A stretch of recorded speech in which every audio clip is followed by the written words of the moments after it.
चमत्कारी जल। एक बार तेनालीराम के पड़ोस में रहने वाली एक महिला उससे मिलने आई।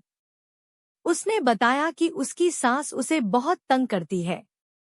लगभग रोज ही दोनों के बीच कहासुनी होती है। इस कारण उनके घर की शांति भंग हो चुकी है। वह तेनालीराम से इस मुसीबत से बाहर निकलने का कोई सरल उपाय जानना चाहती थी। तेनालीराम ने उस महिला की सारी बातें ध्यान से सुनी। फिर वह उठकर भीतर गया और उसे पानी से भरी एक बोतल लाकर देते हुए बोला, इस बोतल में चमत्कारी जल भरा है। जब भी तुम्हारी सास तुम्हें कुछ कहें तो चुल्लू भर जल अपने मुंह भर लेना और ध्यान रखना कि 2 मिनट तक वह जल मुंह में ही रहे, न तो उसे पीना और न ही उसे थूकना।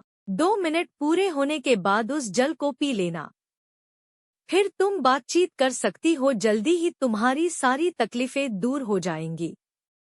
वह महिला तेनाली का शुक्रिया अदा करके और जल की बोतल लेकर रुषि रुषि अपने घर चली गई। अगले हफ्ते वह महिला पुनः तेनालीराम से मिलने आई। इस बार वह काफी खुश लग रही थी। उसने तेनाली को बताया कि अब उसके घर में अपार शांति है, कि दिनों से उसका अपनी सास से बिल्कुल भी झगड़ा नहीं हुआ है। उसने तेनाली से उस चमत्कारी जल की एक और बोतल देने की प्रार्थना की। तेनालीराम उठकर भीतर गया और बोतल और लाकर उस महिला को दे दी। इसी प्रकार 1 महीने तक चलता रहा। वह महिला आकर तेनालीराम से चमत्कारी जल से भरी नई बोतल ले जाती। हर बार वह उस जल की प्रशंसा करती और तेनाली का धन्यवाद करती। 4 हफ्ते बीतने के बाद जब वह महिला 5वीं बोतल लेने आई तो तेनालीराम ने कहा, अब तुम्हें हर हफ्ते यहाँ आकर जल की बोतल लेने की कोई आवश्यकता नहीं है। अब से तुम इस बोतल को अपने ही घर में कुएं से भर सकती हो। महिला को कुछ समझ नहीं आया।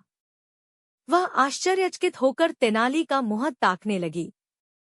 तब तेनाली ने महिला को समझाया, उस बोतल के जल में चमत्कार नहीं था, चमत्कार हुआ है तुम्हारे चुप रहने से। मुंह में भरे जल के कारण तुम अपनी सास को शीघ्र ही पलट कर करारा जवाब देने में असमर्थ थी। जब तक तुम वह जल पीकर बोलने लायक होती, तब तक वह पल बीत चुका होता और तुम्हारी सास दोनों का गुस्सा ठंडा हो चुका होता। यही कारण है कि अब तुम्हारे घर में सुख शांति का वास है। अब वह महिला अपनी भूल समझ चुकी थी।